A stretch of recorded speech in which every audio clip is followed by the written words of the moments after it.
అందరికీ నమస్కారం. పద్య సంపద శీర్షిక ద్వారా మనకు ప్రాచీన కావ్యాల నుండి పద్యరత్నాలను అందిస్తున్నారు శ్రీ నూతలపాటి వెంకటరత్న శర్మ గారు. వారు ఈరోజు ఒక పద్యరత్నాన్ని అందించడానికి మీ ముందుకు వచ్చారు. వారికి స్వాగతం.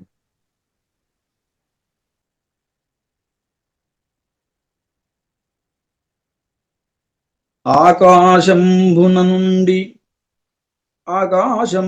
నుండి శంభుని శిరంబు అందుండి సీతాద్రి సుశ్లోకంబైన హిమాద్రి నుండి భువి భూలోకంబునందుండి అస్తోకాంబోది పయోధి నుండి పవనాంధోలోకముంజేరె గంగాకూలంకష పెకుహంగులు వివేక భ్రష్ట సంపాతములు.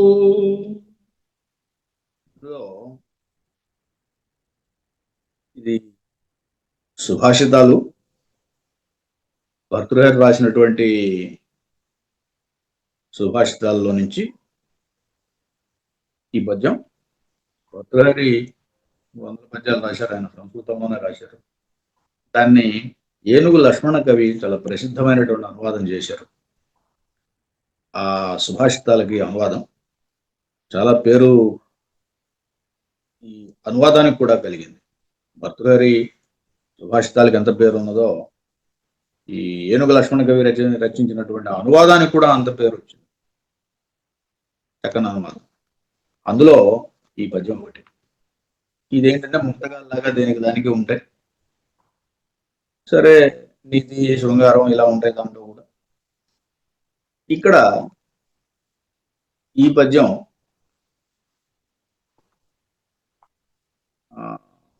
గంగ యొక్క పతనాన్ని చెబుతోంది.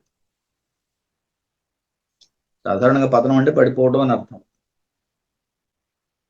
ఇవాళ పతనం అనే దానికి ప్రాచుర్యార్థం ఏమిటి, ప్రసిద్ధార్థం ఏమైంది? చెడిపోవడం అని అర్థం కదా. పతనం అంటే సంస్కృతంలో పడటం అనే అర్థం అంతే. ఆ పడటాన్ని ఈ పతనం అనే పదం ఇవాళ రూఢి అర్థంలోకి వచ్చేసరికి మనం ఏం చేస్తున్నామంటే చెడిపోవడం అనే అర్థంలో వాడుకుంటాం. అదిగో దాన్ని పట్టుకుని ఈ పద్యాన్ని చెప్పారు. ఆకాశంబున నుండి శంభుని శిరంబు అందుండి సీతాద్రి సుశ్లోకంబైన హిమాద్రి నుండి భువి భూలోకంబునందుండి అస్తోకాంబోది పయోధి నుండి పవనాంధోలోకముంజేరే గంగాకూలంకష ఎక్కుభంగులు వివేక భ్రష్ట సంపాతములు. చక్కని అలంకారం కూడా. ఎక్కుభంగులు వివేక భ్రష్ట సంపాతములు. వివేకము నుంచి భ్రష్టులైన వాళ్ళ యొక్క పతనము అనేక విధాలుగా ఉంటుంది. వివేకం కోల్పోతే ఆ పతనం అనేక విధాలుగా ఉంటుంది, ఒక విధంగా కాదు. ఉదాహరణకి ఒక గాజు సీసాలు అనేది ఏదైనా కింద పడింది అనుకోండి, అవుతుందో 2 ముక్కలు అవుతుందో చెప్పలేం కదా. అలాగే వివేకం పోతే కూడా వాడు చెడిపోవడం అనేది అనేక రకాలుగా ఉంటుంది అని చెప్పడానికి ఉదాహరణ చెప్పాడు. సరే, దీనికి ఉండేటువంటి మళ్ళీ ఇంకొకటి ఉన్నది, దాని చివరిలో చెప్పుకుందాం. ఆకాశంబున నుండి శంభుని శిరంబు. ఆకాశగంగ ఆకాశం నుంచి నేల మీదకి వచ్చింది. విష్ణు పాదోధి అన్నాం, విష్ణువు యొక్క పాదం నుంచి పుట్టింది. ఇది ఆకాశగంగ వియచ్చర. ఆకాశం నుంచి అది ఎక్కడికి వచ్చింది అంటే మొట్టమొదటిగా శంభుని శిరం మీదకి వచ్చింది. దీనికి ఒక కథ ఉన్నది. దానికి భగీరథుడు ఏదో తపస్సు చేశాడు. అప్పుడు గంగను గురించి ఆయన తపస్సు చేయడానికి ఆయన పూర్వీకులైనటువంటి సగర చక్రవర్తుల యొక్క దీన్నంతా కూడా వాళ్ళ పావనం చేయడం కోసం భూమి మీదకి తీసుకురావడానికి ఆయన ప్రయత్నం చేశాడు. దాంతో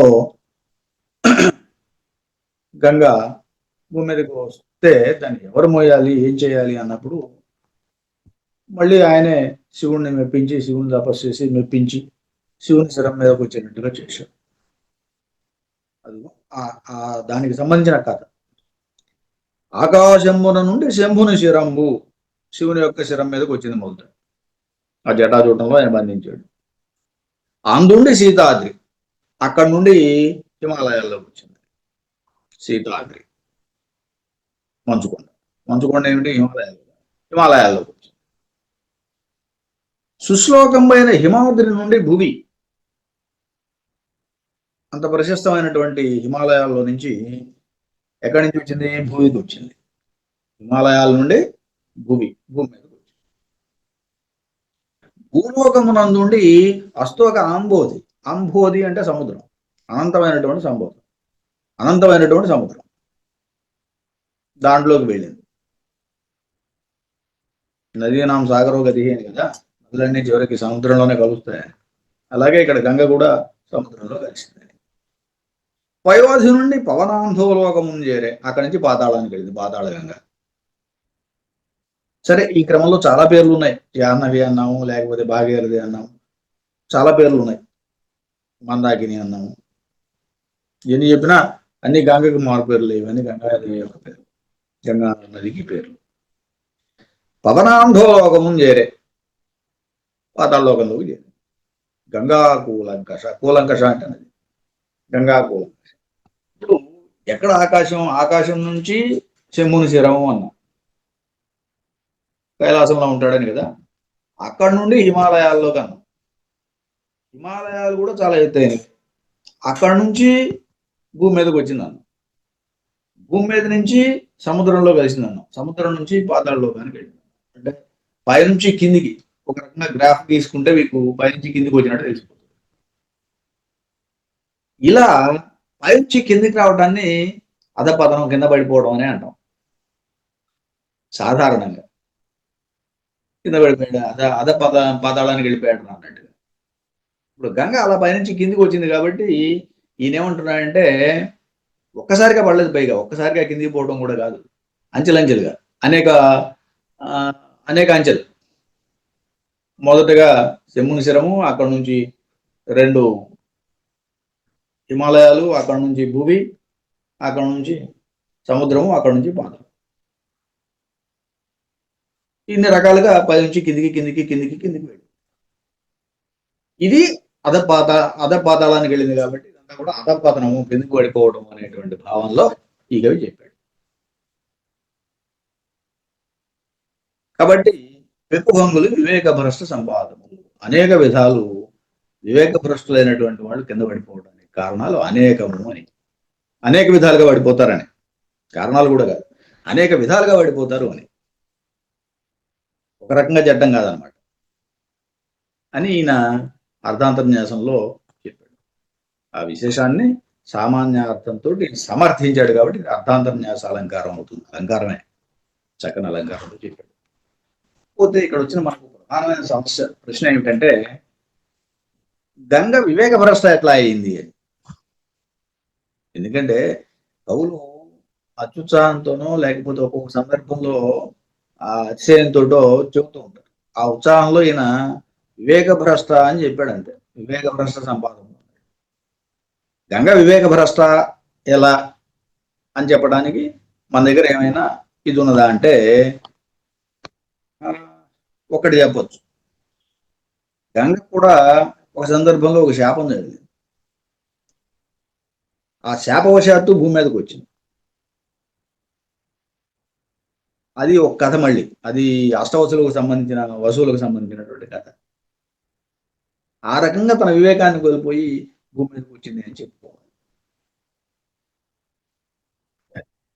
మన చేత పెక్కుభంగులు వివేక భ్రష్ట సంపాదకులు, ఇది చక్కని ఒక అర్థాంతర్న్యాసం. సాధారణం విశేషమైనటువంటి అంశాలని సాధారణం చేత సమర్థించడాన్ని అర్థాంతర్న్యాసం అంటారు. ఇక్కడ పెక్కుభంగులు వివేక భ్రష్ట సంపాదములు అనేది సాధారణంగా లోకంలో జరిగేది, చెప్పుకునేది. దీని చేత పై విషయాన్ని సమర్థించారు. గంగ అనేక రకాలుగా కిందకు వచ్చింది, అధపతమైంది అని చెప్పడానికి, వివేక భ్రష్ట అయినప్పుడు సహజమే కదా ఇదంతా అని చెప్పడానికి, అలా సమర్థించడానికి ఇది అర్ధాంతర న్యాస అలంకారం అయింది. ఇలా ఈ పద్యం చాలా అద్భుతమైనటువంటి పద్యం. ఇది జీవితంలో ఎందుకు ఉంది అంటే అన్వయించుకోవడానికి పనికొచ్చేటువంటి నీతి సూత్రం కాబట్టి ఈ పద్యాన్ని ఇట్లా చెప్పడం జరిగింది. స్వస్తి.